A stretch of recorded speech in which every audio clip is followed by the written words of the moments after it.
get from this paint. So I know this paint is opaque, so I'm not going to worry about the smears on the outside.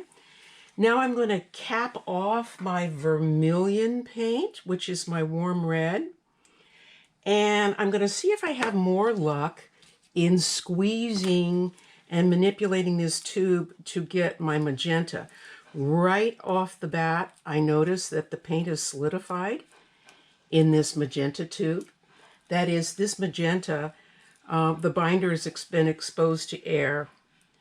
The cap just pulled off. So what this means is I will not be able to squeeze this paint out of this tube. So now you can see what will happen in the real world when this happens. And here is a way you can get that material out. You can use a sharp pointed instrument. Don't dig it out with a pencil, but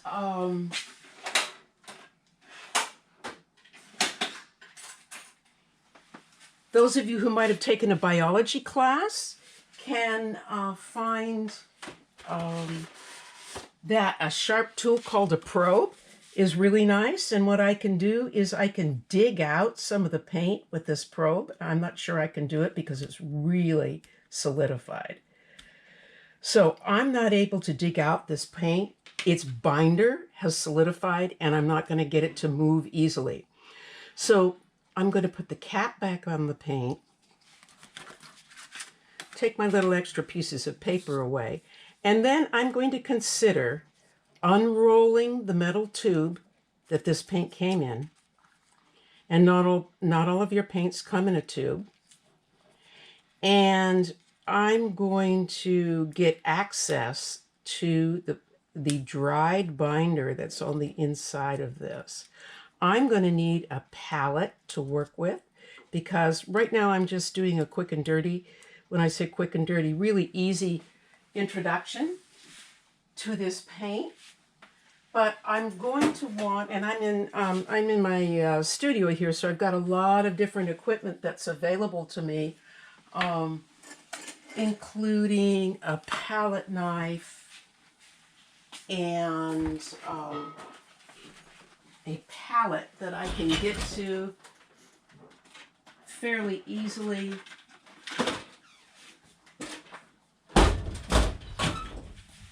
So you should have a paint palette, something like this, that you can dig into. And what I'm going to do is I'm going to take a pair of heavy-duty scissors and I'm going to cut off the end of this paint. This shouldn't happen if the paint is fresh, but I'm going to cut off the end of the paint tube. And I am going, and you can see some of this pigment is flaking right out.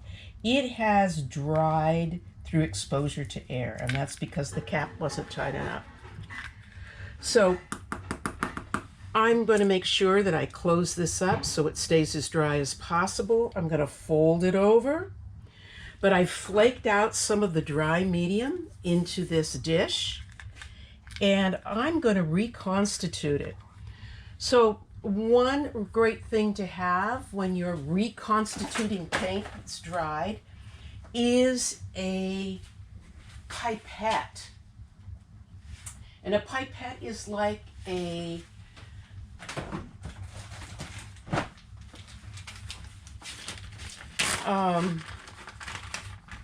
little suction cup, like eyedropper. And I just sucked up some water in my pipette, and I'm going to deliver this water right through the pipette tip into my paint. And then I'm going to take a little bit of heavy brush, a little bit heavier brush, and see if I can get that mixed. I want it to go back into solution so I can paint with it. And I'm going to use this brush because it's got stiffer brushes. So what has happened is that I'm not having paint at full consistency. I probably could have used a little less water. So I'm going to flip this little piece of dried paint over to the side. And you probably already notice that the pigment in this paint is the warm red is much different than the cool red. I'm mixing, or I'm attempting to reconstitute this dry paint. If you buy paint in little pans, it has a little bit more binder in it that keeps the paint what's called semi-moist. But if your water-based medium dries out and it is not an acrylic polymer emulsion, you should be able to put it back into solution here if you have enough paint and just enough moisture. I almost always use distilled water when I'm working with paint. It's sort of a purist kind of thing, but the chemicals in the water in Santa Cruz are pretty harsh, and they may change the color of paint. Only when I do transparent watercolor do I get that picky. So here's a little swatch of the cool red. And I'm using a brush called a, oh gosh, what is this brush called? It's a filbert brush, and it's flat on one side, but it has sort of a rolling edge on another side, rounded edge. And I'm able to paint this in here. What I want is a nice smooth surface, but the pigment in this particular paint is a transparent pigment. So the warm red is an opaque pigment, but this cool red I can see through. And that means that where I have a little bit thicker application of paint, it looks darker. So there is a quickie reconstitution of the paint. There's the warm red and the cool red. And I'm going to rinse my brush off. You can probably see the color of the water that came from the cool red. Super bright, closer to a magenta. Definitely a cool red that's going to make wonderful violets, but I don't want to use it when I'm mixing my yellows and oranges. I'll be using warm red, which has a bias towards orange, and I'll be using warm yellow, which has a bias towards orange. Bias means it tends to be colored orangey. So I'm going to let those dry. My previous colors have dried on the surface, and now I'm going to find out how these tubes of paint feel. I've got my blue pigments, got two different blues. I've got a cool blue that is biased towards a violet, and violet is a secondary color that's made from the mixture of red and blue.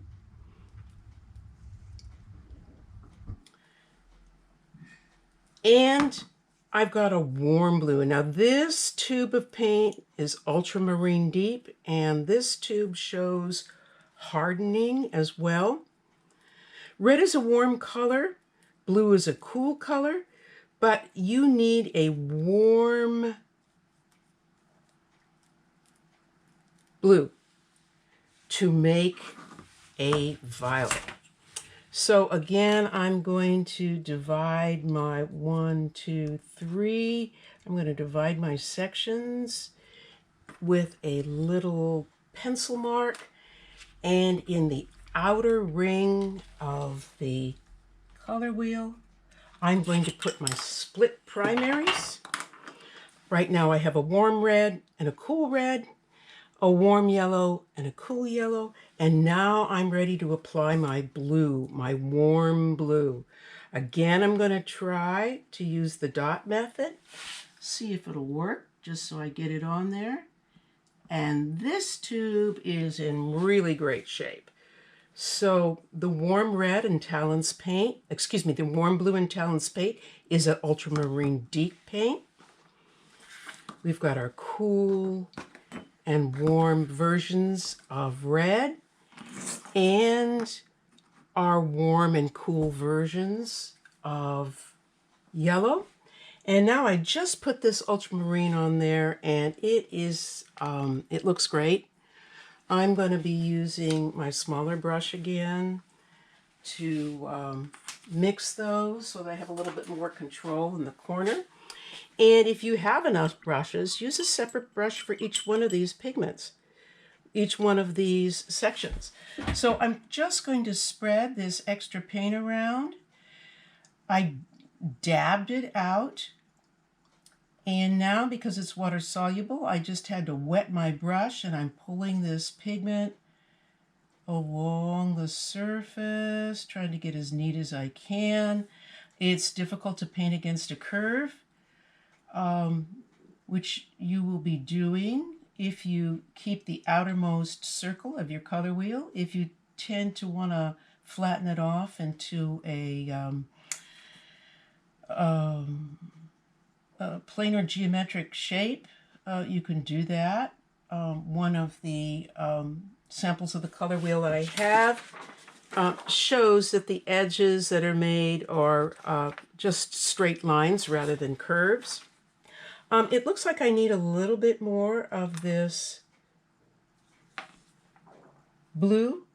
I don't want to apply too much of it. It's meant to be thinned with water. So because the more pigments on there, the darker the value will be, and you'll stop seeing the hue because it gets so dark, it'll approach black, and I don't want that to happen to you. All right, that is the warm blue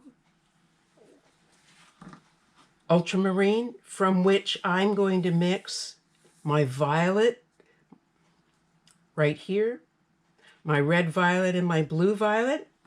And lastly, the last of the 6 co-primaries is a cyan, or light blue cyan. Cyan is short for phthalocyanine blue, and it is the CMYK blue. I'm having difficulty opening this lid. Sometimes it's easier if you didn't get the lid open. And then I noticed right on there that the lid has leaked. There's a little blue or crack in the lid. And I'm going to take another little dab right out here. And it is, again, loaded with binder. So I'm going to lift that up. Get rid of this. It'll look kind of oily, but that is actually a gum arabic, or it's a plant-based gum, sort of like rubber. So I'm going to squeeze a little bit of this into my plastic palette so that I can mix it well. And I'm doing this demonstration tonight so that I can get you started with this. There's a lot going on right now. And I'm working a little faster than I'd like to work, just so I can get this to you this evening and get you to see that what working with cool and warm versions of a split primary can ultimately lead to. You get a lot of beautiful natural colors from this. So here is, you might not have been able to see that painting on there, but I tried to get it on as smoothly as possible, as quickly as possible. We've got our warm blue, which is ultramarine, and our cool blue, which is cyan. Everything on this side of the wheel will mix cyan blue, which is a cool blue, with a cool yellow, lemon yellow, and make fabulous greens. You don't want a warm yellow in your greens. Warm yellows are used to make great oranges. Cool yellows are used to make great greens. And cool reds and warm blues make great violets. So once you get those split primaries out there, I'm going to ask you to then mix those two split primaries together to make a yellow, a standard yellow. You may find that you have your own personal preferences about what a real yellow looks like, and so there are going to be variations.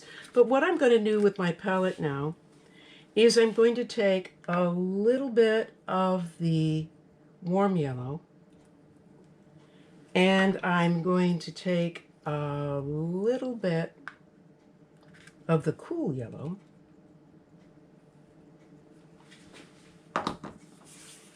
and on what I call a flat surface palette, and there's lots of different kind of flat surface palettes.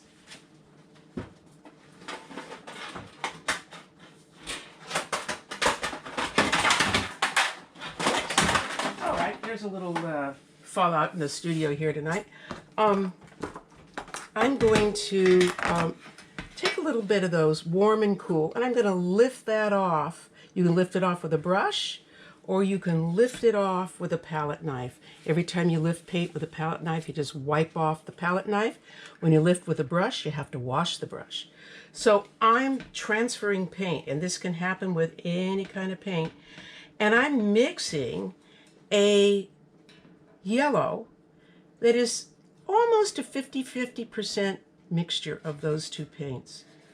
I'm going to scrape that yellow off that palette, and I'm going to put it right on that spot. You can deliver that paint with a brush, or you can deliver that paint with a palette knife.